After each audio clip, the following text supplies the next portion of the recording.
And we're live. Hello, everybody. This is Sheena, the author of the book called The Mask Behind the Mask. And we are here at Victory of the Mind. I tell you, I've been busy. I got so many other names popping in my head. I do so many things. But today is Testimonial Tuesday. And of course, you know, I have my co-host, beautiful Lyrica 7 in the building as always. And we have Miss Harris is in the building, y'all. Hello. She's telling something to tell us how she's gonna walk that how she walked in the victories of her mind, how her past doesn't define her, and how she's just awesome all the way around. So, Ms. Vita, can you tell them who you are and what you do? Yes, I will be happy to tell them who I am. I am a mom of 3. I know I don't look like it. I am 42 years old. Hold on, fall back. Go there again. Yes, I am 42. Give her them snaps. Yes, 42 with 3 kids, 24, 21, and 18. Wow. Yes, and they swear they tell me what to do. You know how to go. And my parents now, unfortunately. That's how it is. Yes. I am a Chiari and stroke survivor. I had a stroke at the age of 30 and had a major setback with that in about 2013 where I lost my ability to speak. And that was difficult to say the least. However, me being hard-headed and stubborn, and the doctors really couldn't figure out what was going on with my speech. They, tried to say that it was just complex migraines and, it would get better. But my speech was gone. I was using a notepad and pencil to communicate with my family. And I'm like, no, this ain't going to work for me. And that's just like when the doctor told me when I had my stroke that I should just get used to not using the left side of my body. Sir, who are you talking to? Yeah. That's not going to work for me. I have 3 small kids. I can't just get used to that. I have to move. So what I did research on learning how to get my speech back. And that is using your vocal cords, and the other side is singing. And so I would start to sing when I would be home by myself, and that's how I got my voice back. So you wouldn't know that, listening to me speak now, that's how I got my speech back. I had no idea. Let me find out. You're breaking notes. Yes, I mean it was a hard journey because it was really touch and go because they really didn't know. My family was really nervous and they were fussing at the doctor's office and everything. Like my sister-in-law, she was calling the doctor's office. Do you guys not hear how she sounds? This is not how she talks. I'm like, listen, y'all aren't helping the situation. Yes, that was fire because it literally happened overnight. Like I went to bed one night and then I woke up and my speech was gone. Wow. And it was like, okay, what's going on? Yeah, it was frustrating. And so my daughter went off to school, and during the time my daughter went off to school, my mother ended up having a stroke. And so while she was going off to school, my mother, I took her in and was taking care of her while I was recovering myself. So it was a journey with that. I'm recovering, helping my mom recover. My mom's stroke was a little bit more than mine. She lost complete use of her right side. Her speech was also affected, but my mom's just as stubborn as I am. So she yes, she got her speech back, and she learned to walk again, even though it took her a little longer than it took me. But she's just as stubborn. But while my daughter was going off to school, the year that she came home for the summer, I had told her, I said, listen, I made a phone call to the school about going to college. And so she was like, okay. And me being a procrastinator and second guessing myself and doubting the situation, I was like, my health ain't quite good. So let me not do this. Let me not focus on that right now. And so I had told my daughter the date and the time and everything. And so I'm not thinking anything of it. So the day comes for me to actually go to the school. So my daughter comes in and she's like, ma'am, you got an appointment this morning, don't you? I was like, yeah, I do, but I ain't going. And she was like, yes, you are. Get up, put your clothes on, let's go. So I get up and I am complaining like there is no tomorrow. I'm like, I don't want to do this. I don't know. This ain't gonna work. I can't do this. And so we get there and I'm like, why are we here? She was like, because you made the first phone call that you wanted to go to school. This is in your dream. So we're gonna do it. So we get to the school and I'm making every excuse. I'm not going to pass this test. I've been out of school for 18 and a half, almost 19 years. I have to pass an assessment test. I have to do financial aid. I have to do all, I ain't going to find nothing. You know, do y'all even have online that I can do the first year anyway? Like I literally made every single excuse that you could think of. And so my daughter said that, she said, listen, Ma, you have overcome everything I've ever seen thrown in your way. So stop making excuses and just go take the test. Yeah. Okay, yeah. All right, whatever. I'm gonna go take this test, but we'll see what happens. So I go back there. I needed, I think, like a 81 or something to pass the test, to pass all three little things. I made like a 151 on it. So I did very, very well. And so like, okay, she was like, okay, now tell us where we need to go for because she's signing up today. I'm signing her up right now. And so she was like, look at this brochure, figure out what you want to take, and that's it. That's all we're gonna do. And so we went to financial aid. I did everything that I needed to do. And I started, actually, my very first day was on my youngest son's birthday. Wow. That's amazing. Yes. That's amazing. Wow. Wow. I had a lot of obstacles that I was facing there as well while going to school. Like I had a couple of incidents where I ended up having to leave school in an ambulance because of my condition. But me being stubborn and hard-headed, I'm gonna go to class. I'm in pain. I'm hurting. But we'll see what happens. And so, that's that stubborn. That's that hard-headedness. I'm still gonna go. But oh yeah. And it was an incident like close to my last 4 classes that I needed to take. It was one of the classes. It was a dictation class, and the beginning of it, my book did not download. It has switched over to download. And so my book didn't download. I told my director that my book I didn't have, and she saw it. So it's an 11-week course. So the first 5 weeks I had no book. My grade was a 22 in that class. And I needed it to be able to start my externship. So I'm like, listen, I don't know what to do. She was like, well, I don't think you're going to pass. I said, okay, that's fine.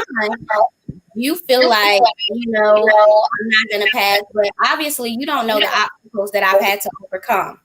So that's fine. So, okay, I get my book, finally get my book. I'm able to do my dictation and listen and pass the test. My final came up. Well, my midterm came up. I passed my midterm. Then my final came up. I passed the class with a B.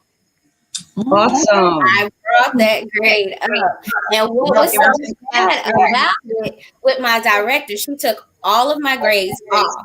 I couldn't see nothing at all. I had to call my professor to see what my grade was because all of my other grades, even for my other classes, were gone.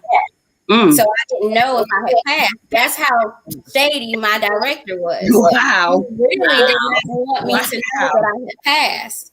And so going into my last term, I had 4 classes and I started my externship at the free clinic, the night clinic. And so the second week, my car died. Listen. So I needed 96 hours of on-site learning, I guess you could say.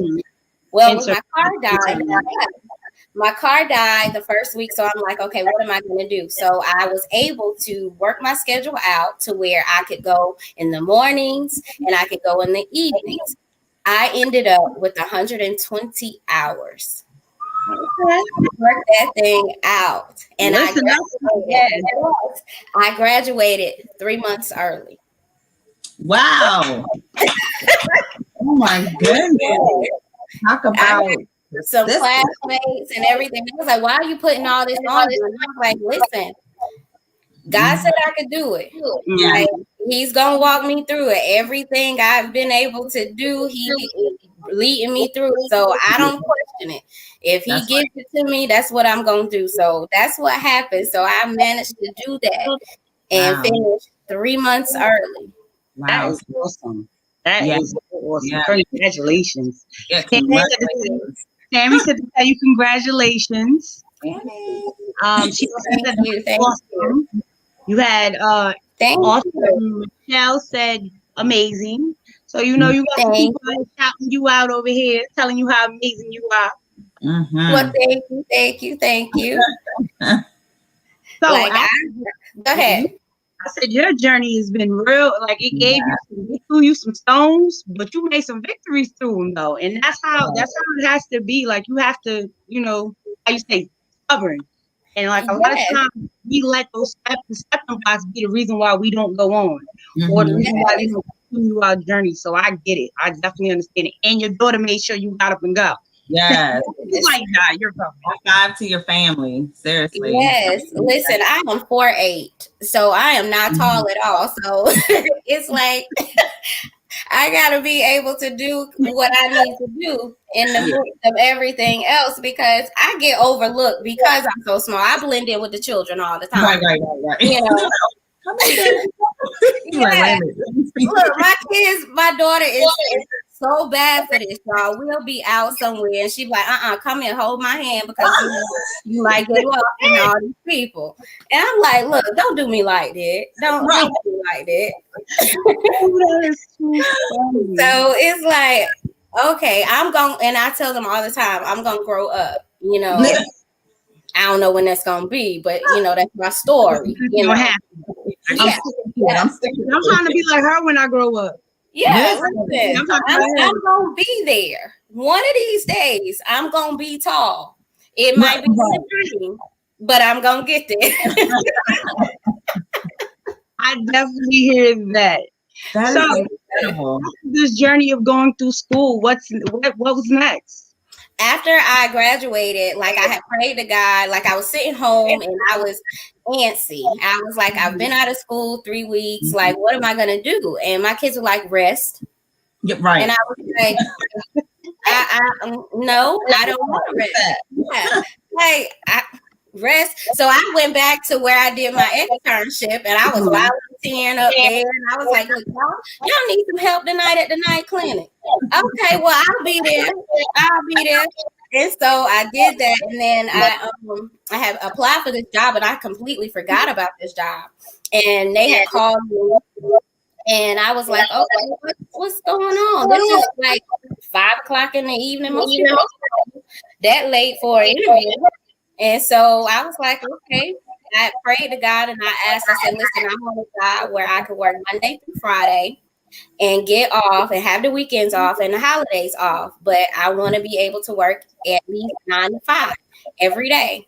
And so 3 weeks later, I get the phone call and I go in for the interview. And she told me that, you know, we had been interviewing about 700 people. And she gave me a tour of the facility and so on and so forth. And I'm like, okay. She was like, so you'll probably hear from me on Friday. I'm like, okay, all right. We'll see what happens. Well, I got the call on Thursday. I got the job.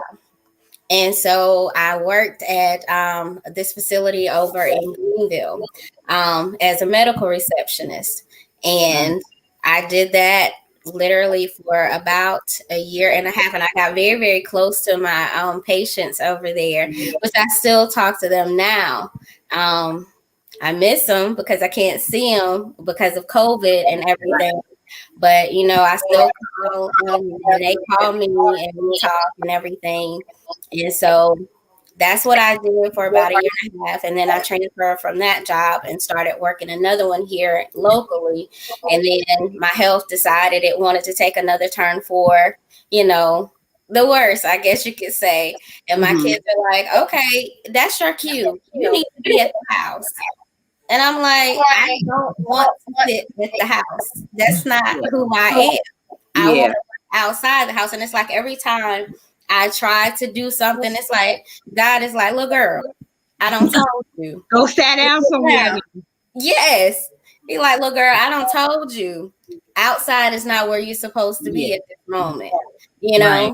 And I had began to pray at the end of 2019, Lord, I don't know what you got in store for me, but I know the people that I'm surrounded with and the things that I want to do. I have to break outside of my comfort zone in order to do that. And I also have to remove myself from certain people. And so slowly but surely, I started to move away from people who didn't mean me any good, to actually step outside of my comfort zone, which is how I ended up writing my poetry book. And it's not perfect. It wasn't perfect. It was something I put 26 of my favorite poems together, and I put 12 affirmations in the back of it. And I was like, look, my daughter just had her wisdom tooth pulled like earlier in that month, January the 1st. And so I was like, I'm here. I'm stuck in my room. I can't do anything. My son's not going to let me out because he's like, you're always doing something. Rest. So I just put the book together and I was like, look, I'm going to submit it. Whatever happens, happens. Yeah. And so it was accepted. So I was like, all right, good. Here we go. And so it was like, I'm learning this process. I'm putting things in my story pretty much. And so through my poetry, and then the poem that I wrote, Black Woman, is how I ended up on the Sisters Empowerment event in October. You're sharing that today, right? I definitely can if you want me. Yes, of course, we want you to bless us with that. Yes. Carry on with you saying about how you got onto the sister empowerment in October.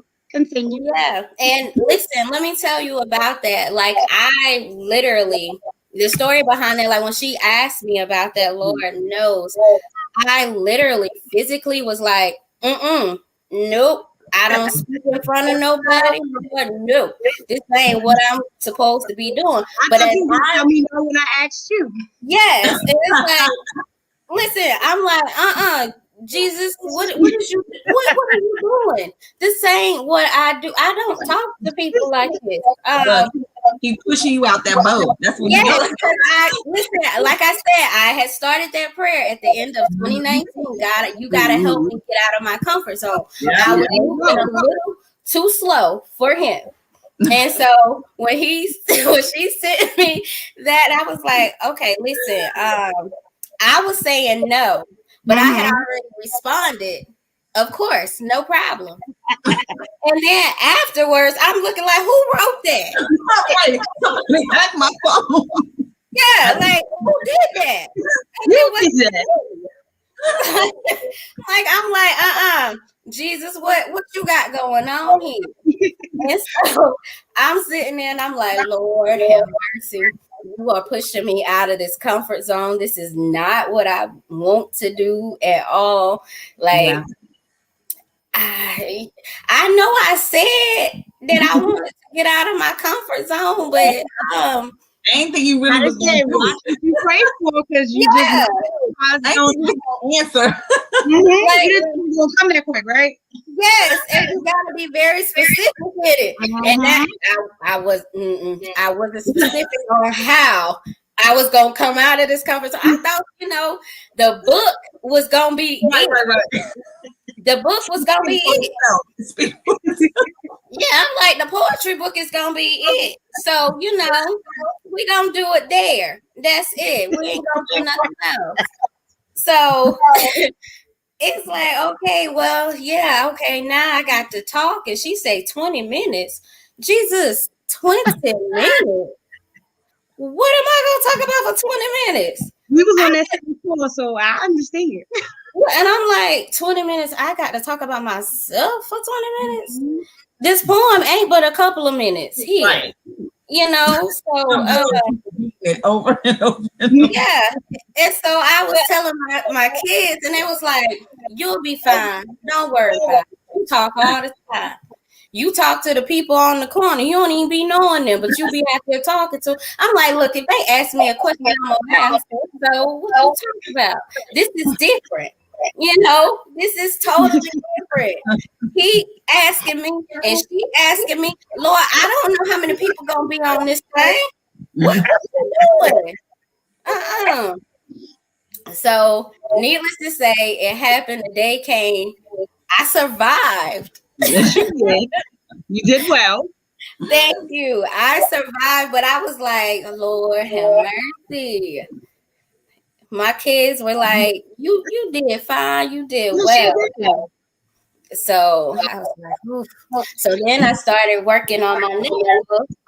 Did that one, and it went well. So I've been pushing myself out of my comfort zone, little by little. Little by little. Yeah. You know that 4'8" statue. Yeah. I'm still there. I'm big in spirit though. Yeah. There you go. You know, the confidence.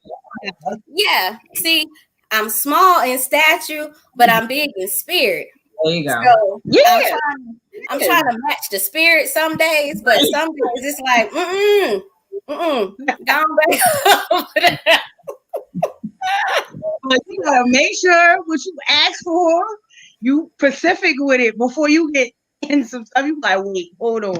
I wasn't ready for that yet. So listen, I just tell God, listen, whatever you gonna do, I'm gonna follow your instructions now. I know that I don't be specific when I ask for them, but I know if I'm asking for it, I have to prepare for it as well. Because I don't, my vision might be a little smaller than what you got. You got a whole I have, yes. Every single time it's like, okay, I asked for this little bit. And you say this over here. Right. Yes. I have to climb up there. Now I know you used to watch me when I was little and I would climb on stuff, but that ain't what I'm trying to do right now, sir. You know, so it's those conversations that you have with God in those private moments. You like, listen, I ain't dressed for what you asked me to be dressed for, so I got to go and get ready. You know, but it's like, now remember, you asked me for this, so you supposed to be ready. You stepping into what I'm preparing you for, so you already prepared. So it's like every single thing I've ever gone through in life, I've taken it. And my son, y'all, I'm sorry, he's telling me about how you doing? That was my oldest one, honey. He about to leave, so he telling me he leaving. A mess. They grown. Tell me. Anyway, it's like you got to get dressed, and I'm preparing for everything that he prepares me for every single time. But I'll be Jesus. Can we talk about this a little more?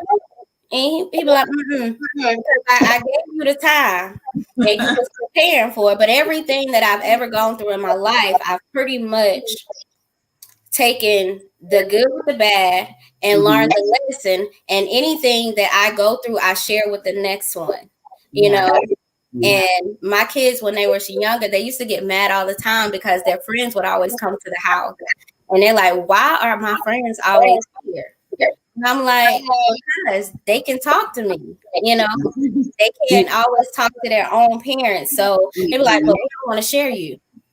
Like, but you have to. That's just how it works. You wasn't trying to hear that though. No, they didn't want to hear it. And their friends are mostly here now. And they be like, okay, when they going home? I'm like, but y'all invited them here. Mm-hmm. Nothing to do with me. So what you here for? I'm over here, but they want to talk to you, Mom.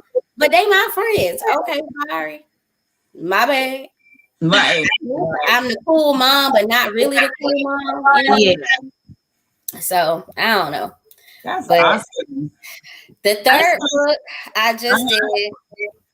Go ahead. Oh no, I was just gonna say no. Do the third book. I want to hear about the third book, and then I'll throw in what I wanted to say. Okay, the third one is Overcoming Childhood Trauma, My Journey to Healing. And that one basically started from me understanding my mother's childhood and how it connected to mine. Because my mom, she basically went through a lot growing up where she had to hear my aunts who raised me, because my mother didn't raise me.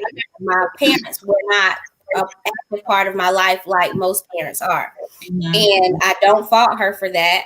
And the reason I don't fault her for that is because of how she was treated as a kid growing up. Her mother wasn't there for her as well. And so She didn't know how to be a mom.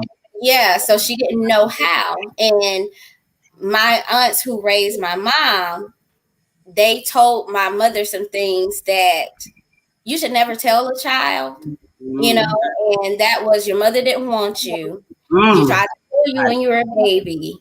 And so those were the same things that my mother told me growing up. And so my mom would tell me all the time, anytime she got drunk or whatever, you know, that I wish you was dead. I wish I never had you, and so on and so forth. And so learning to connect that to my own childhood and knowing how to parent my own children, it was one of those things that was necessary to share this part of my life with other people, because you can be a victim to it or you can be victorious because of it. Hold on, say that again. Repeat that. There you go. You can be a victim to it or you can be victorious because of it. Right. Right. Yes. So I've never played the victim to my circumstances, you know, because everything could have easily taken me out. My mom and her situation could have taken me out. You know, my father not being there could have taken me out. My failed marriage could have taken me out, you know. My situation with my stroke and dealing with this Chiari malformation could have taken me out. Chiari malformation is a serious neurological condition. I had a brain aneurysm as well. So I've had 3 breast cancer scares, you know. So all of these things I've overcome, and I don't sit there and dwell on those things. So it's like, okay, all of these things are, I guess you could say, monumental, but they don't define anything. They shape me into being who I am. And so any situation that I go through, I use it as a learning experience and I share that with someone else, you know, because my story can help somebody else, you know. But this one thing that I shared with a friend of mine, even though I am as strong as I am, I still oftentimes get weak as well. So telling someone, you know, that if they're having a weak moment, don't say to them, you're strong and you'll overcome this, because it's not the thing that they need to hear in that moment. They need to be allowed to be weak in that moment because they've always been strong, you know. And telling somebody, oh, you'll get through this. How you know they're going to get through that? You don't, because they don't even know if they're going to get through it. So understand that your strong friend needs somebody to lean on as well. Because I'll tell you guys this is how hard-headed and stubborn I am for real. I drove myself to the hospital when I was having my stroke. Wow. You need your butt cut. Listen, I got fussed at when I got to the hospital. Let me tell you the story as to how that happened. Okay. Yes, please tell me, because you need your butt cut. You better give me a virtual. Okay. This is why I say I'm stubborn and I'm hard-headed and I know it to the T. I make no excuses for it. Mm-hmm. I know it's true. Okay. So I go over to the doctor's office. You know, I'm thinking it's just a reaction to the medicine that I was taking for my back. I'm not really thinking anything of it.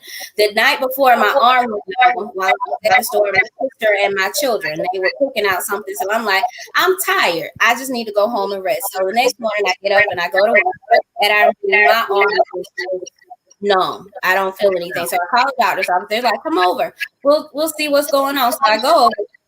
And I'm telling him what happened. He was like, listen, I don't mean to alarm you, but it sounds like you may have had a stroke. Yeah. I said, what? He said, yeah, so I'm going to call the ambulance and have them take you over to the hospital. I said, no. He said, what you mean, no? I said, I drove my car over here. I will drive myself to the hospital. So he was like, well, I strongly advise. Right. Yeah, he said, I strongly Hold on, wait. What state you live in? South Carolina. You lucky I'm not in South Carolina right now. Listen, what is up with my SC Listen, I said, listen, I know you strongly advise, but I ain't leaving my car here. I'll drive on over there and be all right. It's the left side. I'm right side dominant. So it's okay. It will be all right. So needless to say, okay, y'all, I get to the hospital. He writes a little note. He puts it in the envelope. He's like, get it to the receptionist. So I get to the hospital. I get a little note to the receptionist. She's sitting over there reading it. And I'm like, okay. She's like, do you know what this paper say? Of course I know what the paper say. She like, well, you look too young to be having a stroke and you look like you wasting my time. Can I get to the back, please?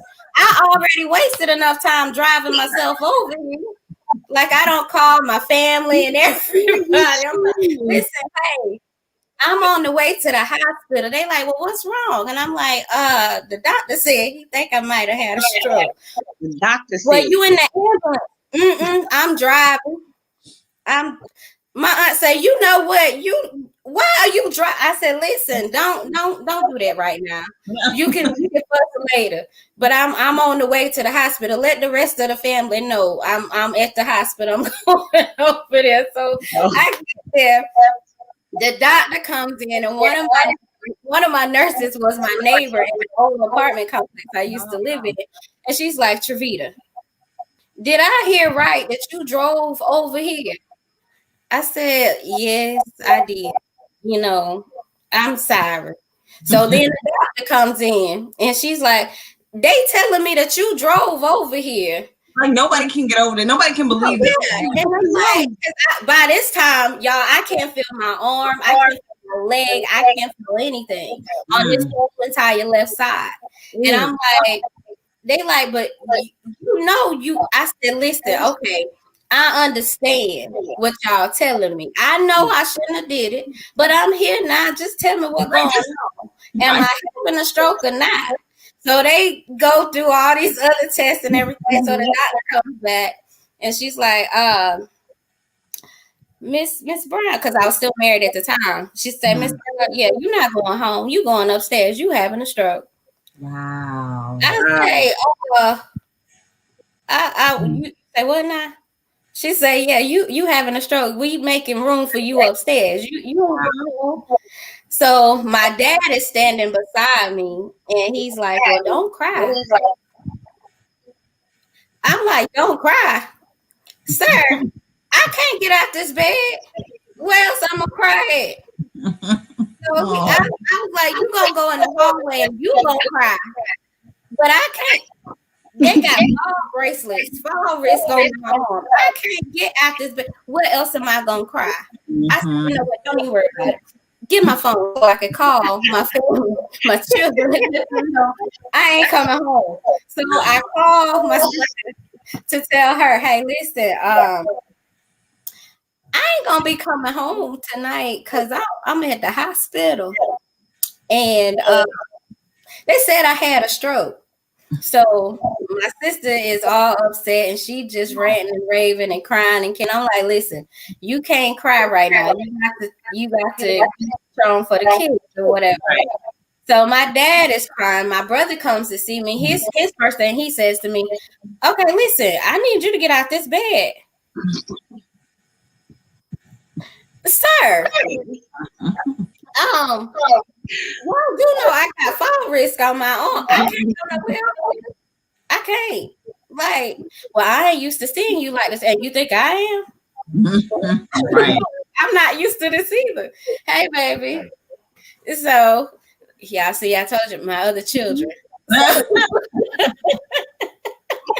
my right. Like, this is one of the other kids. Like, my children's friends. This is what they do. But it's a rule. You come in the house, you don't speak to me, it's a problem. Yes, that's right. It's a problem. Like, the neighborhood mom for me is, my kids used to hate it. They would come in the house and they, you know how kids crack on each other. I had this one rule, never use words that you don't know the meaning of in a sentence that you don't know. Like, if you use a word, you need to spell it. You have to be able to spell it too. So they would be in there cracking over here. Wait a minute. Yeah. So they would be in there cracking on each other. Whatever. You don't even know what that word means. They don't even fit in that sentence. And they be like, but it's just a joke. Okay, well, your joke don't make sense. Because what you trying to crack on him don't make no sense. So go find that word in the dictionary, look it up, give me 5 sentences, different contexts, and spell it. This is my mom all the way, and she's from South Carolina. Like, what? What part of South Carolina are you from? South Carolina. What part? Spartanburg. Oh, okay. Yeah. So I would do that all the time. And they'd be like, is your mama home? Mama T, we don't want to do no vocabulary today. Okay, well, use words you know how to spell then. Right? It's just simple. Ain't complicated at all. Just, it's very simple. Oh, okay. Let me show y'all the books. Okay, since I don't talk about them, I ain't showed them. Yeah, you gotta show them and tell them what the name is. This is my poetry, my piece, my soul release. This was the first one. Okay. All right. And then this one is Struggle, Strength, and Success. Key imagination won't win. And then this is the last one. That's good. I like that one. I like the covers. Those covers are nice. Yeah, those covers are I did my stuff, you guys. And I'm proud of you. Yeah. Nice. Are they all on Amazon? Huh? Do you have a website or are they all on Amazon? They all on Amazon. Listen, like I told you, all this stuff is new to me. I don't know nothing about this. Listen, I'm with you. We're learning together, so I get it. Right. I get it. Yes. Those covers, yeah.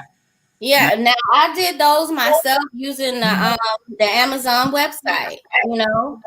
Yeah, I literally taught myself everything. Like the first one, like I told you, my poetry book, yeah, the margins and everything was off and so on and so forth.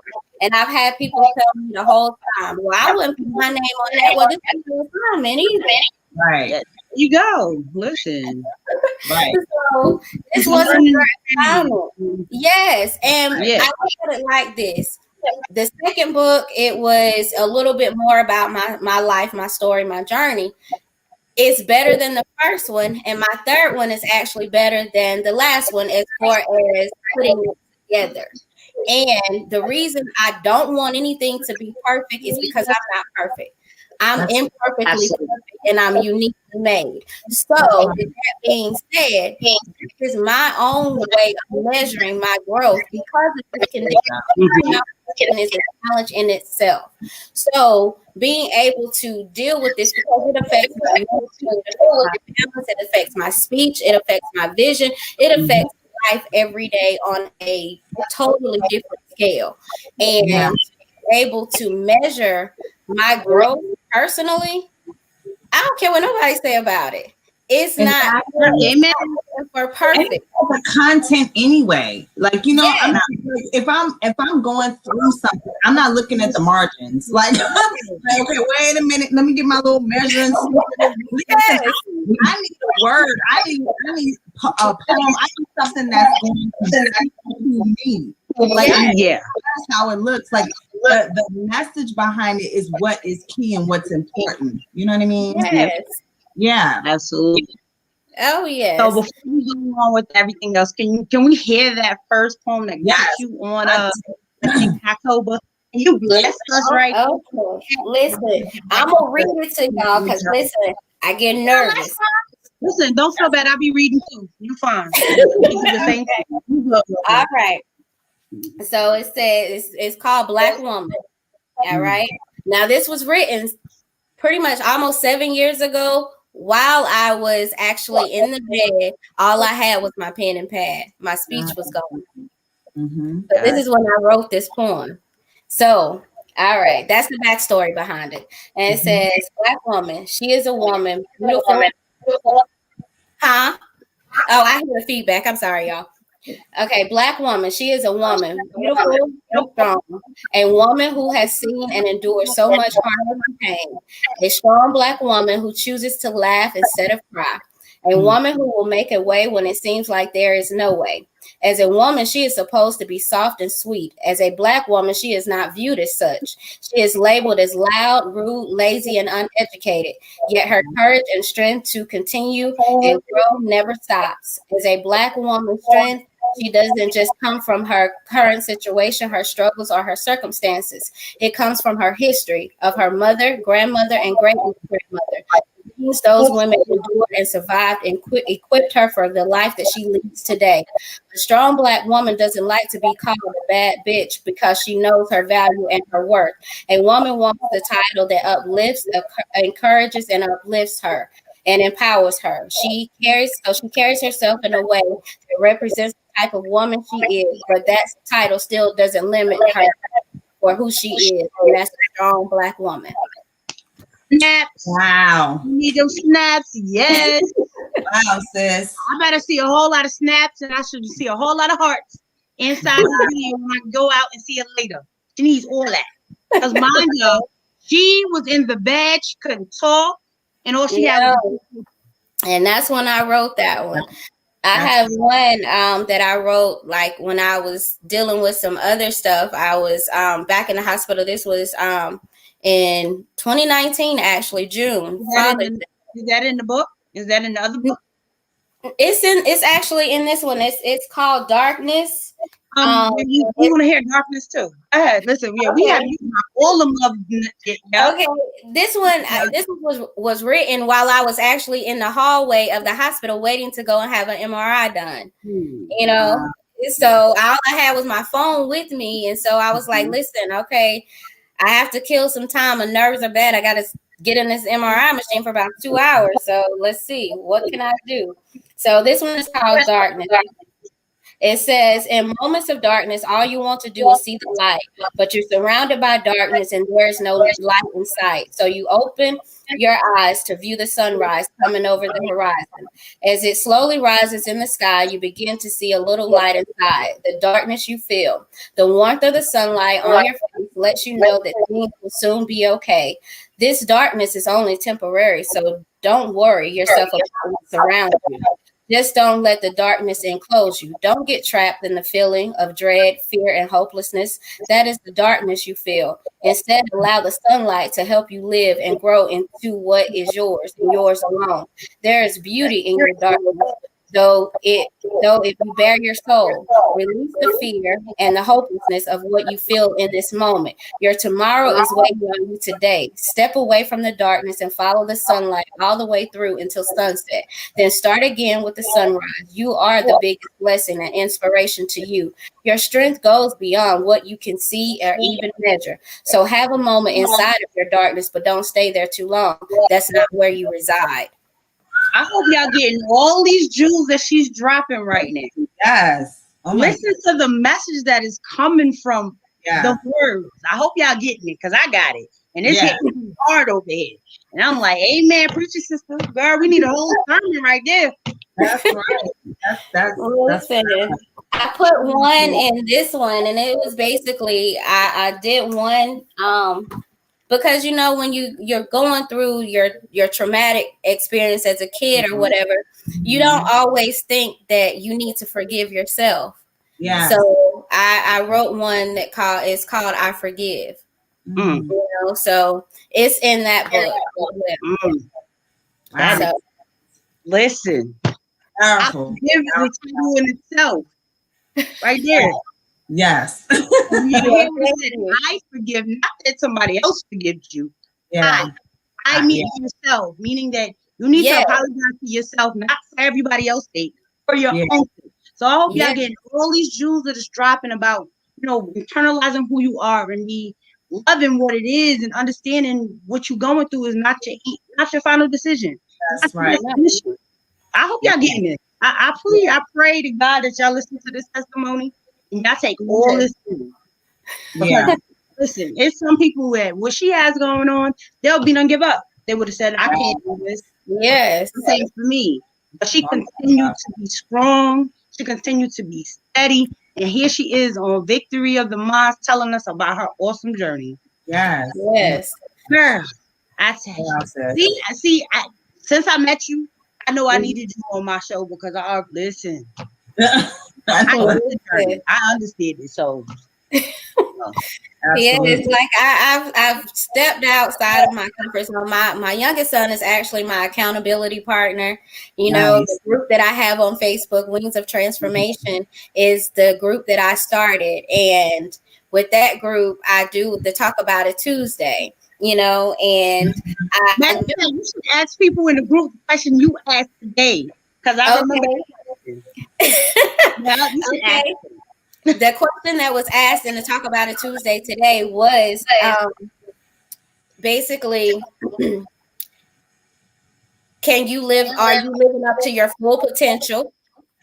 And are you able to see what others see your potential to be? Like when people look at you, are they able to see the potential in you? And then the other question was what was the last one? Then you asked about if they was running away from you. Yeah, then the last question was, can you accept a compliment without deflection? Guys. She asked us some questions. You need some answers. Are y'all looking for the answers? You can continue to talk. I'll let you know when it's okay. Because accepting a compliment without deflection is always a hard one for most people to do, because you'll accept a compliment and then it's like, okay, I said thank you, but then you'll deflect it with something else. Like somebody may say you had on a nice outfit and you be like, I got this outfit at Walmart. Accept the compliment. Or you look nice today.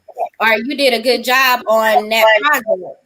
And you'll have 13 excuses as to why it was okay, or you ran into this problem and that problem and so on, instead of just accepting the compliment. And we all have different skills that we possess and so on and so forth. The example for myself, I'm an amazing cook. I've been cooking since I was 12 years old, but not a lot of people know that about me because I keep it to myself. Don't keep that. Listen, we was talking about it earlier. I said, okay, I know now that I know South Carolina, I need to go find I sit here and think of recipes to do. Like I did one not too long ago with my kids, and it was stuffed chicken with asparagus. Okay. And like y'all, I'm just experimenting. But needless to say, it wasn't none left. None. Like yum. Yeah. And then it was like, okay, so when you making that again? And I'm like, I barely tasted it, so I don't know. That's how it happens. But you can't be keeping the factors that you can cook away from. Girl, don't do that one. That's what like I enjoy cooking. Like I bake as well. Like I enjoy eating. So you don't get along real well. So I'm with you on that. So, but I'm trying to give me a plate. I love to cook. I love to bake. I love to do all of those things. So you be asking me some red velvet cake? Some samples. Listen, I'm gonna have to do it. I'm gonna have to do it. Like the favorite thing my family really loves for me to make, they love for me to make lasagna. And right now, because that's my favorite dish. The Lord is speaking. Really? He's speaking. Listen, my family loves for me to make lasagna. That's always, they'll send it. Hey, when you making lasagna again? Like, I don't know. Listen, I don't live closer. I be like one of them kids, like, oh, I'm your son's friend's cousin, sister, little friend. Listen, look, and that's be what happened. Like, Mom, what you cooking today? What you cooking today? And I'm like, I don't know.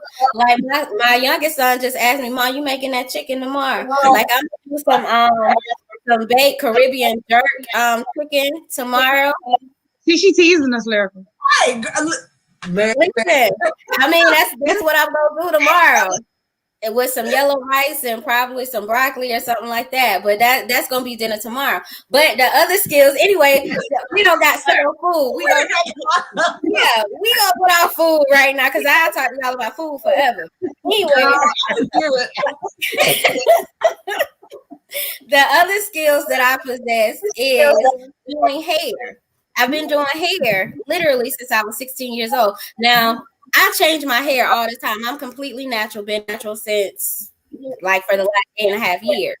So you might see my hair one way one day, and then the next day it might be something different because I get bored and I get tired. And I'm like, okay, whatever, we're gonna try this. But all three of my kids have hair as well. And so my daughter keeps me doing stuff outside of my comfort zone. Like, y'all, I did my first sew-in on my child this past summer. I don't know anything about that stuff. I did it. She loved it.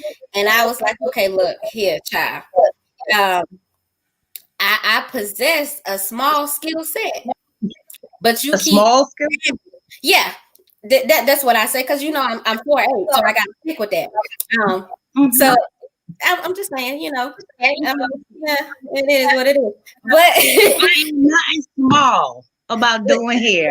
Listen, yeah, I'm small in spirit. Well, no, I'm small in height, but big in spirit. Let me get that right. Okay. So I do that. I sew, like I've made our masks by hand. I don't have a sewing machine. I did those by hand. So listen. Pamela say I'm tempting her while she eating clean. Yeah, she says listen. Let me tell you. You're talking about lasagna it's very healthy because I use ground turkey. I'm a healthy person. So listen, I don't do the. Tammy said she loves lasagna. She had it yesterday. I know. I saw Tammy's compliment. I was like looking like her a little bit. Michelle said I had to learn to accept my compliments. Now I just say thank you and move on and keep going, keep working to reach my full potential as an author and as a person. Excellent. Yeah, exactly. And see, I'm learning to embrace all of me at this point, and it's been hard and it's been a struggle. Like I just started the journey as a Mary Kay consultant as well. And so the journey has been slow, and you know, it is what it is. I'm not complaining about the journey because I also have to follow God's direction through this journey. Right. So I have to find my group of people who want to connect with me and go along with me on this journey. So I'm not rushing the process. I'm grateful because this is the next vehicle, because the vision that he showed me, I'm telling you, it scared me. And it was like, okay, God, this what you trying to tell me? Sir, you want me to be on the stage talking to people, and I can barely talk. Listen, you see what be happening, sir? You sure you didn't for me?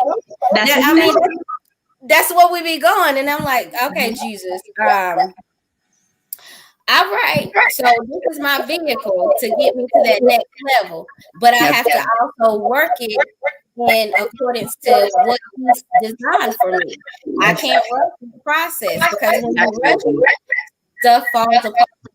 And I ain't trying to do it because like I said, y'all know I'm hard-headed and I'm stubborn. So that means you working on your stubbornness. So that's why he's doing what he's doing too. Yeah. Trying to get all that stubbornness in order. Yes. And so being patient and going through the motion and understanding, okay, it ain't working as fast as I wanted to. All right, God, I got it. I'm going to sit back and be patient. I ain't rushing it. I got it. Okay, sit in the corner. Okay, I'm going to go sit in the corner. I'm going to wait. When it's time for me to move, I'm gonna get in the car and, you the driver. I'm the passenger. When it's time for me to get in the driver's seat, you'll let me know. You'll tap me on the shoulder and say, okay, daughter, it's your time. Absolutely. I have to learn that as well. And it definitely can be a challenging thing to learn because like me, when I first found out that I had to have surgery, I didn't want to sit down. I used my right hand to write. Like, why would I want to sit and not have my dominant hand that I use to do the things to heal people and the stuff that I do? But I had to sit back and say, there's a reason. The reason you sit down, I had to say, okay, I'm listening. I'm not arguing. I'm not fighting. Okay, I'm going to do it. I'm going to sit. The fact is being I had surgery, I can't go back doing the things I used to so quick. I can't say, continue to write or type. What am I doing? So I understand, girl, about that process because it be days we want to go this way when we need to be just sitting. Yeah. We got to let him take care of the fires that he needs to take care of without us. And I have been stubborn and slowly learning that process because it's like every time I try to do something outside of my home right now, it's like, okay, I done told you. If you don't get your tail in that corner and sit down, that ain't what you're supposed to do. He's not ready for you to go outside yet. Right. And my kids be like, okay, now what you trying to do? And I'm like, listen, I'm trying to escape. I mean, that's what I'm trying to do. Can I escape? Because you ain't got nowhere to go. But back in there in that room, don't sit down, write something, do something, do something. Don't do that. Right. You good at that. Do that. Ooh, somebody's hair. Do you know what? I'm about sick of y'all. Because I think I seen a video on your page and they was in the bed. Yes, and I was listen, I'm gonna tell you what I was trying to do that day. I was trying to go in the kitchen and wash the dishes. That's all I was trying to do.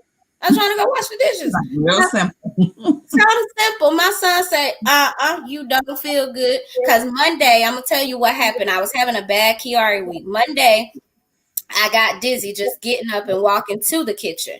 Tuesday, my legs were like numb and everything, and they were not working with me. So it was like, okay, I had a really bad headache, which I have one every day anyway. And so I was like, okay, Wednesday, I'm like, okay, I'm feeling a little better now, but I should be able to get up and move around. My son say, look at your face.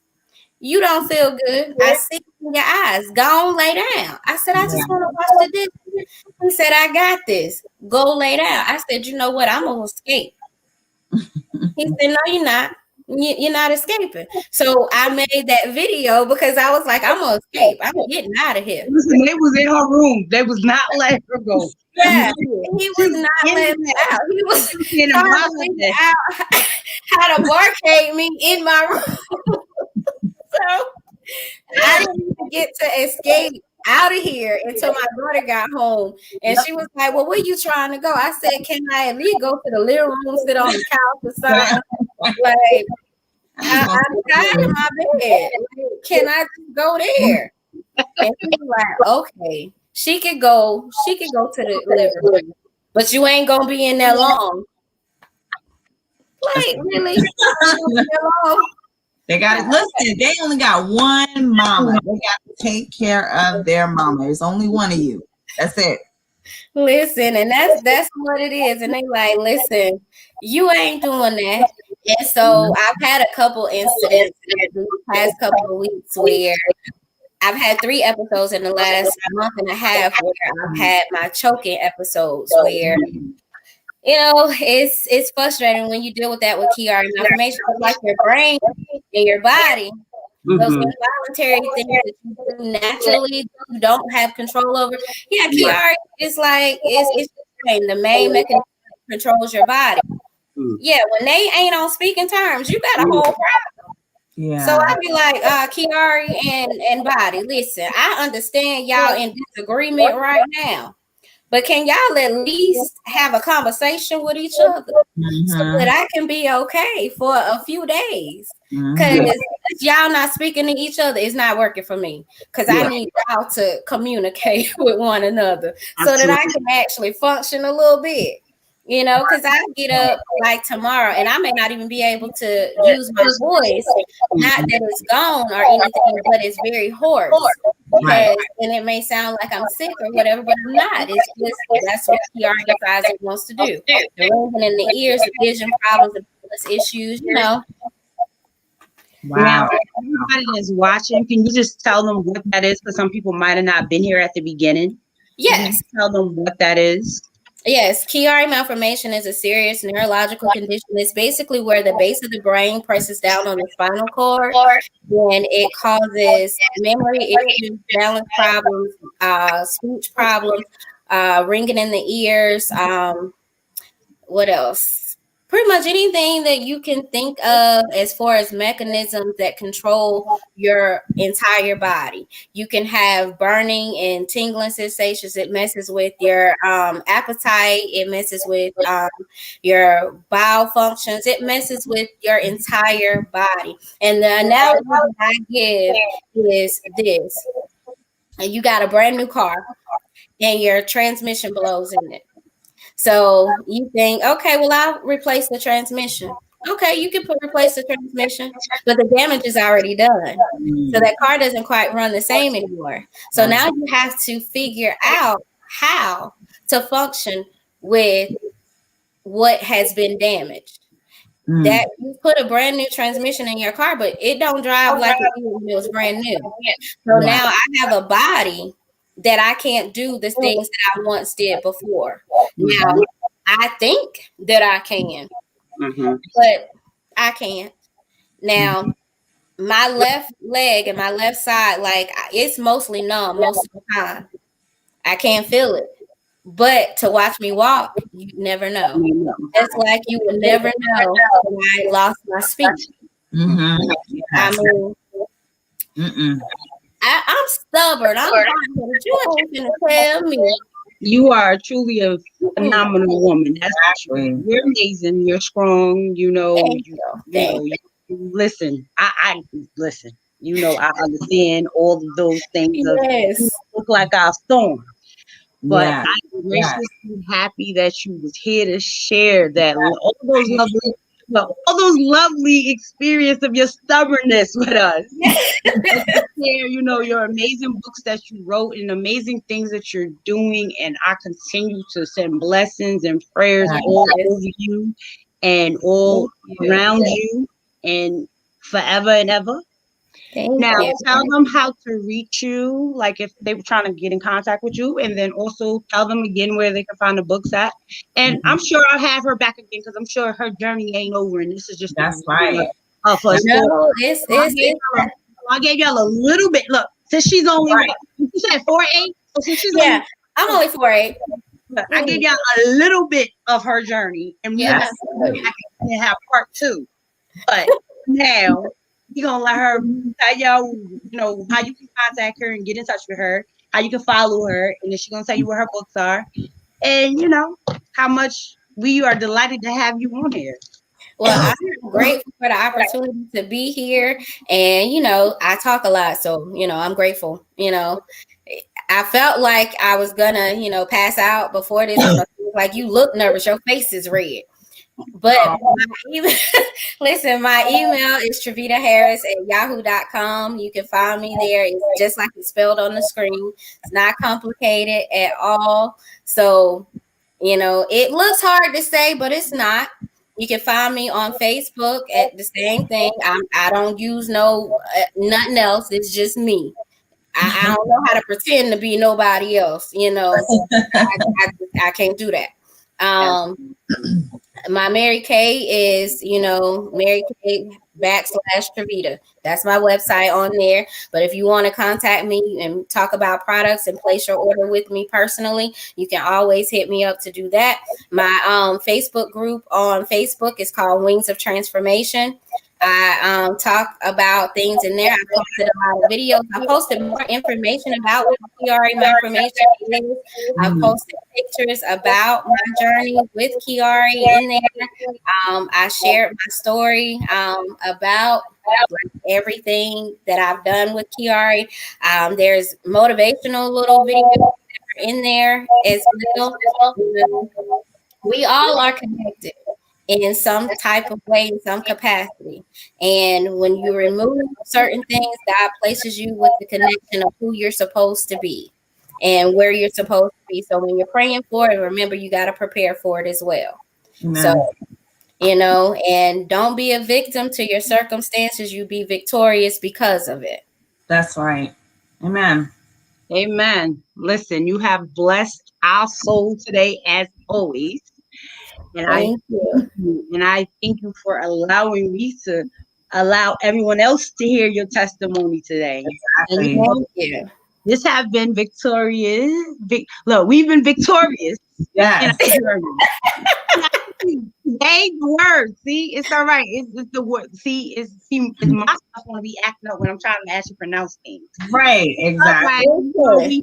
Can I throw one scripture out? Yes. I'm so sorry. I just want to throw this one scripture out there. You're like just the whole totality of your journey and your story.